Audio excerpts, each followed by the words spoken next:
Asia cup Pakistan کے 128 runs ہدف کے تعاقب میں بھارت کی بیٹنگ، 2 کھلاڑی آؤٹ۔ بڑے میچ میں پاکستان کی بیٹنگ لائن فلاپ۔ قومی ٹیم نے پہلے کھیل کر 9 وکٹوں پر 127 رنز بنائے۔ سائم ایوب اور محمد نواز پہلی گیند پر آؤٹ ہو گئے۔ صاحبزادہ فرحان 40 رنز بنا کر نمایاں رہے۔ شاہین آفریدی کی 33 رنز کی جارحانہ اننگز، کلدیپ یادیو کی 3، اکشر پٹیل اور جسپریت بمراہ کی 2 وکٹیں۔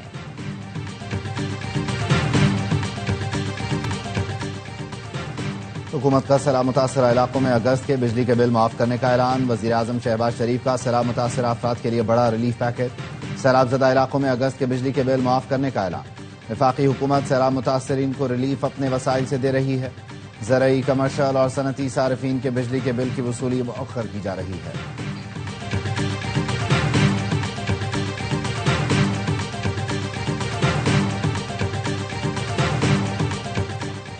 اور اسرائیل کو جرائم پر جواب دہ بنانے کا وقت آ گیا۔ بین الاقوامی برادری دوہرا معیار چھوڑتے ہیں۔ قطر کے وزیر اعظم کا عرب اسلامی وزراء خارجہ کے مشاورتی اجلاس سے خطاب۔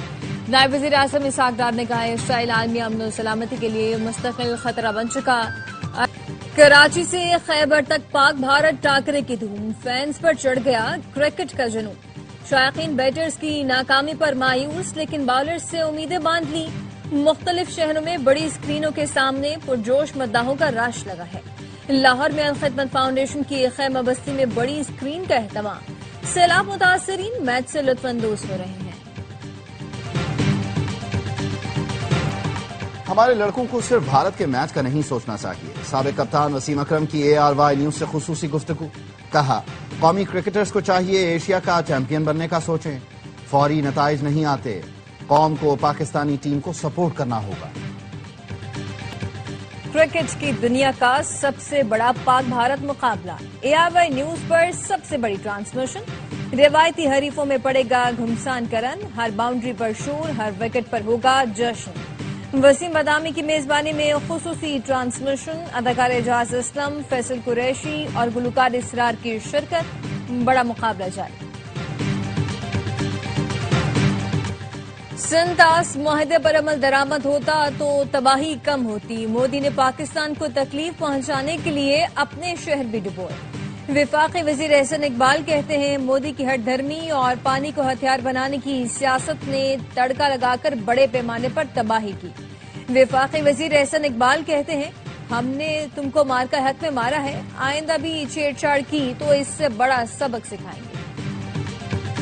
صدر آصف علی زرداری کا چین میں کرافٹ کمپلیکس کا دورہ، J-10C طیارہ تیار کرنے والے کمپلیکس بھی گئے۔ صدر زرداری کا کہنا تھا کہ J-10C اور JF-17 نے پاک فضائیہ کو مضبوط بنایا۔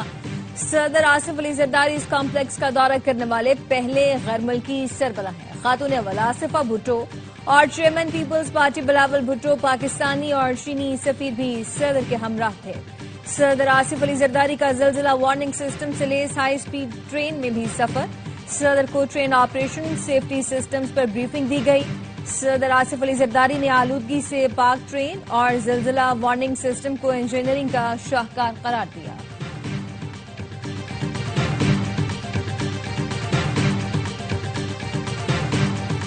دریائے چناب میں طغیانی سے علی پور کی مزید بستیاں زیر آب، گھر بار، مال مویشی سب کچھ بہہ گیا۔ سید پور سمیت کئی علاقوں میں سیلاب نے آمد و رفت بند کر دی۔ جلال پور بھٹیا میں پورا گاؤں سیلاب میں بہہ گیا۔ جلال پور پیروالا کے قریب سیلاب کی وجہ سے موٹر وے M5 بند کر دیا گیا۔ ٹریفک متبادل راستوں پر منتقل۔ پنڈی بھٹیا کے نواحی علاقے بھی زیر آب، مکین گھروں میں محصور۔ لیاقت پور کے اکثر متاثرین منچن بند پر بغیر کیمپ کے زندگی گزارنے پر مجبور۔ چنیوٹ میں 4 خاندانوں کے 27 افراد کے لیے صرف 2 خیمے۔ اوٹ شریف کے سیلاب زدہ علاقوں میں لوگ بچا کچا سامان سمیٹ کر سڑک کنارے امداد کے منتظر۔ پنجاب میں سیلاب سے اموات 100 سے اوپر چلی گئیں۔ 5000 کے قریب دیہات اور 45 لاکھ سے زائد افراد متاثر ہوئے۔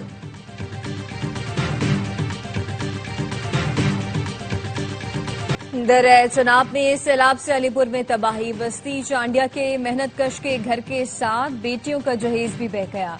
لیاقت پور کے ضلع موزہ گل محمد لنگا کے متاثرین کو خیمے تو مل گئے، متاثرین کو راشن ملنے کا انتظار ہے۔ پنجاب کی سینئر وزیر مریم اورنگزیب کا وزیر اعلیٰ کی ہدایت پر علی پور کا دوبارہ دورہ، مریم اورنگزیب کا کہنا تھا کہ وزیر اعلیٰ پنجاب نے سیلاب سے متاثرہ ہر فرد کے نقصان کے تعین کی ہدایت کر دی ہے. پورا علی پور ڈوب گیا. مریم نواز نقصانات کا ازالہ کریں گی. مریم اورنگزیب نے سید پور کے فلڈ ریلیف کیمپوں میں متاثرین سے ملاقات بھی کی.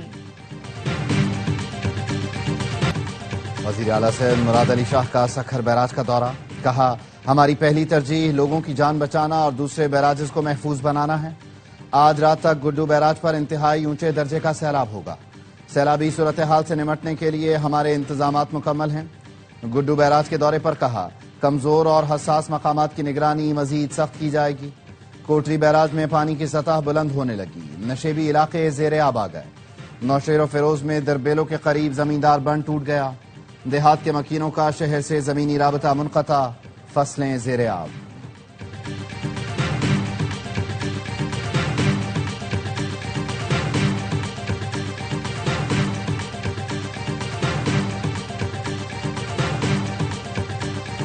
پنجاب، خیبر پختونخوا، جی بی اور آزاد کشمیر میں مزید بارشوں کی پیشگوئی. 16 سے 19 ستمبر تک پنجاب کے بالائی علاقوں میں بادل برسنے کا امکان.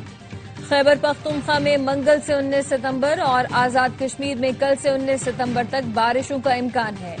منگل سے گلگت بلتستان میں بھی بارش کی پیشگوئی.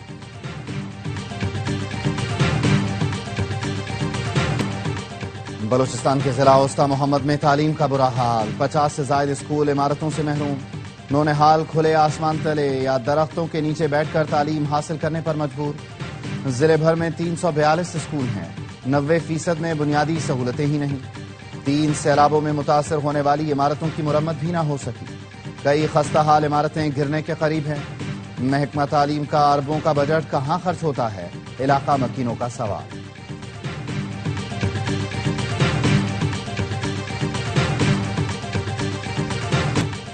ڈیرہ غازی خان میں سیلاب کے بعد برساتی نالے سے نایاب سکوں کا خزانہ مل گیا. ڈپٹی کمشنر کا کہنا ہے کہ کوہ سلیمان میں بارشوں سے سخی سرور برساتی نالے سے صدیوں پرانے سکے ملے. نوانگر کچھ ریاست لودھی خاندان درانی سلطنت سکھ عہد اور تغلق زمانے کے سکے بھی شامل ہیں. برطانیہ اور چین کے قدیم سکے بھی ملے. ڈائریکٹر آرکائیو کا کہنا ہے کہ ماضی میں تجارتی قافلے کوہ سلیمان سخی سرور برساتی نالے کے روٹ سے خراسان جاتے تھے.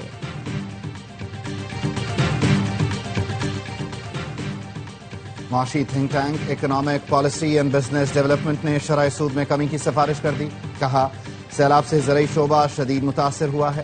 سیلاب کے بعد معاشی بحالی کے لیے صنعتی ترقی اہم ہے. شرح سود کو 11% سے کم کر کے 9% پر لایا جائے. زرعی بدحالی کے بعد صنعتی ترقی ضروری ہے. شرح سود کو کم کرنے سے حکومت کو 3000 ارب روپے کی بچت ہوگی. حکومت یہ رقم سیلاب متاثرہ علاقوں میں تعمیر اور بحالی پر خرچ کر سکتی ہے.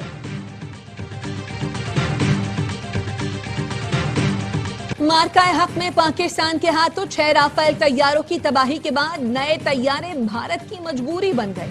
انڈین ایئر فورس نے مزید 114 رافیل طیارے خریدنے کا مطالبہ کر دیا.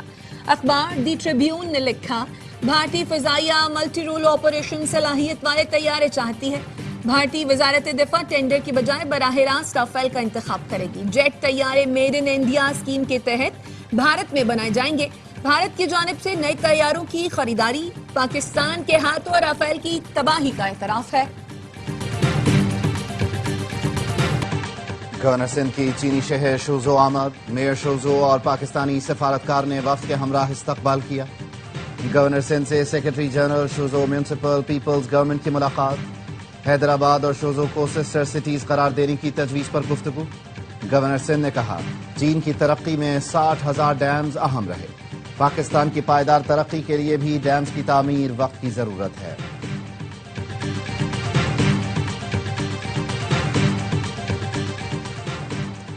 کراچی کے علاقے گڈاپ میں چھوٹا گیٹ کے قریب 2 موٹر سائیکلیں ٹکرا گئیں. حادثے میں خاتون سمیت 3 افراد جاں بحق ہو گئے. ٹانک میں اسٹیشن روڈ پر ٹریکٹر ورکشاپ میں فائرنگ سے مکینک اور 2 شاگرد جاں بحق. فائرنگ کے وقت تینوں افراد کھانا کھا رہے تھے.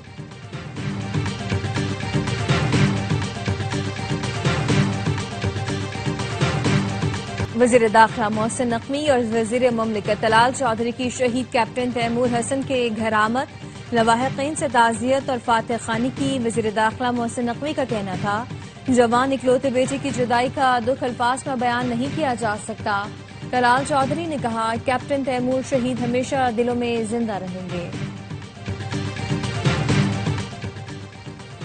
امریکہ اور افغان عبوری حکومت کے کابل میں مذاکرات۔ امریکی ایلچی ایڈم بولر اور سابق ایلچی زلمے خلیل زاد نے افغان وزیر خارجہ امیر خان متقی سے امریکی شہریوں کی رہائی پر بات کی۔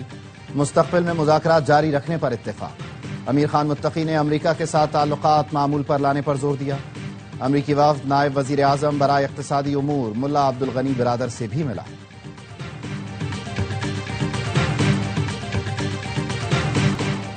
غزہ میں اسرائیل کی بڑھتی جارحیت، قابض فوج کے حملوں میں مزید 68 فلسطینی شہید، 300 سے زیادہ زخمی۔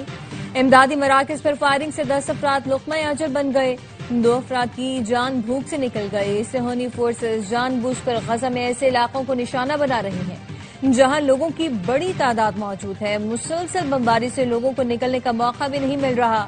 غزہ شہر کو دہشت گرد فوج نے چاروں طرف سے گھیر رکھا ہے۔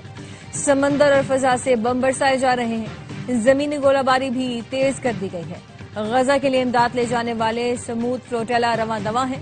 قافلے میں تیونس اور یونان سے بھی کشتیاں شامل ہو رہی ہیں۔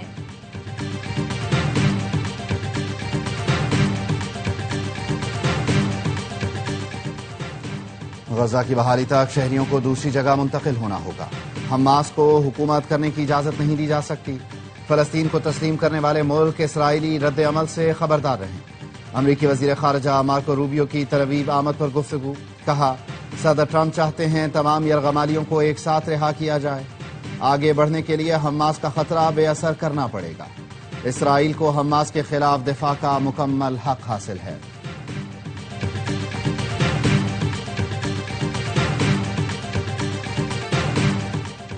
اور لیبیا میں ٹرک کھینچنے کا مقابلہ، 12 پہلوانوں نے دکھایا طاقت اور مہارت کا کمال۔ عبد الرحمان موسیٰ نے پہلی پوزیشن حاصل کی اور 4000 لیبین دینار کے حقدار ٹھہرے۔